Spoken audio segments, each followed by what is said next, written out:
PM Modi ji एक नई scheme लाए हैं डीमोनेटाइजेशन की अचानक से, जिसमें कि अब 500 और 1000 के नोट अब इलीगल हो जाएंगे। वो कहते हैं कि इससे करप्शन कम होगा, इससे ब्लैक मनी वापस आएगा और इससे जो नकली नोट बन रहे हैं पाकिस्तान से आ रहे हैं वो भी बंद हो जाएंगे। तो पहली बार सुनने में मुझे लगा वाह, बहुत अच्छी चीज है, ये तो बहुत ही अच्छी स्कीम है। मैं भी इससे खुश था, बहुत सारे लोग खुश थे, क्योंकि जिन जिन लोगों के पास काला धन रखा है वो अगर अब बैंक में डिपॉजिट कराने जाएंगे तो बैंक वाले उनकी सैलरी से कंपेयर करके बता देंगे कि इन्होंने टैक्स की चोरी करी है, इनकी सैलरी इतनी है ही नहीं जितना पैसा ये डिपॉजिट करा रहे हैं। लेकिन इस बात पे ऑपोजिशन पार्टीज ने यह सवाल उठाया कि ज्यादातर पैसा तो अपना स्विस बैंक में रखा है, या फिर लोगों ने इसको गोल्ड में बना लिया है, किसी और एसेट में बना लिया है। अब ये बात भी सही है, इससे पीएम मोदी खुद एग्री करते हैं। उन्होंने ट्वीट करके बोला था कि ज्यादातर पैसा तो स्विस बैंक में ही रखा है। इसके बावजूद भी मुझे लगा कि कहीं ना कहीं कुछ ब्लैक मनी तो वापस आएगा, चाहे वो 1-2% ही क्यों ना हो। लेकिन अब 3-4 दिन बाद जैसे जैसे स्कीम के बारे में और पता चलता है, वैसे वैसे और ये ज्यादा लग रहा है कि ये पूरी स्कीम सिर्फ एक चुनावी जुमला थी, इसकी इफेक्टिविटी बहुत ही कम है। ऐसा इसलिए क्योंकि इस पूरे जश्न के पीछे सरकार ने छुप छुप के कुछ ऐसे डिसीजंस लिए हैं कि जिससे ये जितने भी करप्ट लोग हैं उनमें से आधे ज्यादा इस स्कीम से बच जाएंगे। पहला डिसीजन ये है कि इन्होंने एक अमेंडमेंट किया है एंटी करप्शन एक्ट में। इस अमेंडमेंट की वजह से अब सीबीआई या कोई भी और इन्वेस्टिगेटिव एजेंसी किसी भी गवर्नमेंट एम्प्लॉय को इन्वेस्टिगेट नहीं कर सकती करप्शन पर। यानी सेंट्रल गवर्नमेंट में काम करने वाला कोई भी एम्प्लॉय, एक पियोन से लेके एक सेक्रेटरी तक, किसी को भी कोई भी इन्वेस्टिगेटिव एजेंसी इन्वेस्टिगेट नहीं कर सकती विदाउट परमिशन फ्रॉम अथॉरिटी, और ये अथॉरिटी गवर्नमेंट खुद ही है। जितेंद्र सिंह कहते हैं हम ये इसलिए लाए हैं लॉ में अमेंडमेंट ताकि सारे ईमानदार ऑफिसर्स को प्रोटेक्ट किया जा सके। भाई साहब, ईमानदार ऑफिसर्स को प्रोटेक्शन की जरूरत नहीं होती है। किसे बेवकूफ समझ रहे हैं आप? किसी को प्रोटेक्शन की जरूरत है तो वो है करप्ट पॉलिटिशियंस। और अब आपके इस अमेंडमेंट की वजह से सारे करप्ट पॉलिटिशियंस सेंट्रल गवर्नमेंट में काम करने वाले इस डीमोनेटाइजेशन की स्कीम से सेफ है। इनफैक्ट अब गवर्नमेंट चाहे तो ऑनेस्ट ऑफिसर्स को और गंदी तरह टारगेट कर सकती है। अब ये इन्वेस्टिगेटिव एजेंसीज को परमिशन देंगे नहीं भ्रष्टाचारी नेताओं पे इन्वेस्टिगेट करने की, और ये खाली ऑनेस्ट ऑफिसर्स पे परमिशन दे देंगे इन्वेस्टिगेट करने की।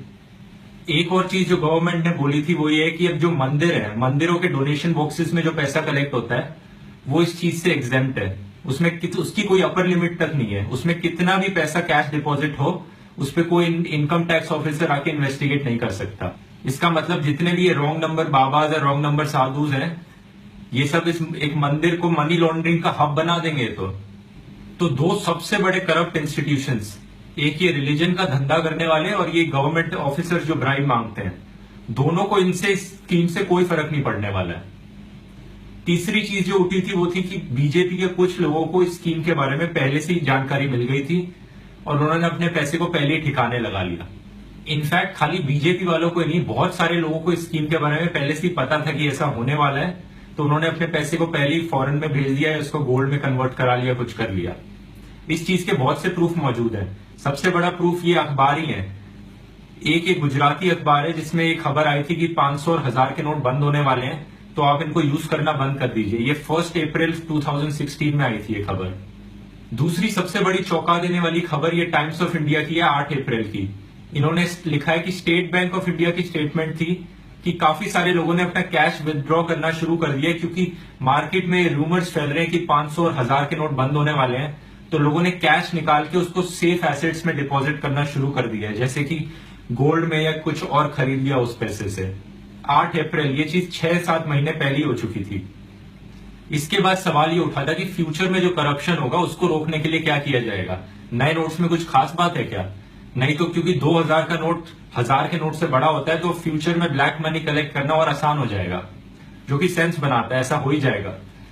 लेकिन कुछ लोगों ने इस बात पे रूमर उठाया कि नए नोट्स में एक नैनो जीपीएस होगा। वो कहते हैं कि नैनो जीपीएस सैटेलाइट से कांटेक्ट करके सरकार को बता देगा कि आप ब्राइब दे रहे हो तो आप पकड़े जाओगे।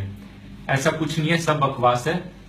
इनफैक्ट नए नोट्स में एक भी नया सिक्योरिटी फीचर तक नहीं है। तो ये कहना कि जो पाकिस्तान से नकली नोट्स बन के आ रहे हैं ये बनने कम हो जाएंगे फ्यूचर में, ये कहना भी गलत होगा, क्योंकि नए नोट्स में कोई भी सिक्योरिटी फीचर नए नहीं है। एक और चीज जो डीमोनेटाइजेशन स्कीम के बारे में उठी थी वो थी कि लोगों को कितनी परेशानी हो रही है इसमें मैं ज्यादा कुछ कहना नहीं चाहता हूं। ये आपको सोशल मीडिया पे खुद ही दिख रहा होगा या आपको खुद ही एक्सपीरियंस करने को मिल रहा होगा।